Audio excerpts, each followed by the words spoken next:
Ayatollah খামেনির মৃত্যুতে ইরানের ক্ষমতার কেন্দ্রে অস্থিরতা, পরবর্তী নেতৃত্ব নিয়ে প্রশ্ন। আন্তর্জাতিক সংবাদ মাধ্যম সূত্রে খবর, ইরানের সর্বোচ্চ নেতা আয়াতুল্লাহ খামেনি নিহত হয়েছেন। যুক্তরাষ্ট্র এবং ইসরায়েলের যৌথ হামলায় তিনি মারা গেছেন বলে দাবি করা হয়েছে, যদিও এই তথ্যটি এখনও নিশ্চিত করা যায়নি। এই পরিস্থিতিতে ইরানের রাজনৈতিক ভবিষ্যৎ এক বড় প্রশ্নের মুখে।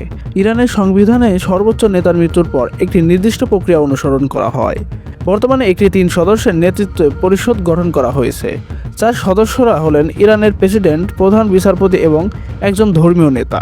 তাদের দায়িত্ব হলো একটি অন্তর্বর্তীকালীন সময়ের জন্য দেশ পরিচালনা করা এবং নতুন সর্বোচ্চ নেতা নির্বাচনের প্রক্রিয়া সম্পন্ন করা।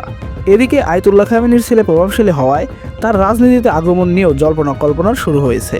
তবে ইরানের রাজনৈতিক কাঠামোতে পরিবারতন্ত্রের প্রভাব থাকলেও সর্বোচ্চ পদে আসীন হওয়াটা নির্ভর করে ধর্মীয় সম্মতি এবং পরিষদের সিদ্ধান্তের ওপর। আমরা পরিস্থিতির উপর নজর রাখছি। পরবর্তী আপডেট জানতে আমাদের সাথেই থাকুন। ধন্যবাদ সবাইকে।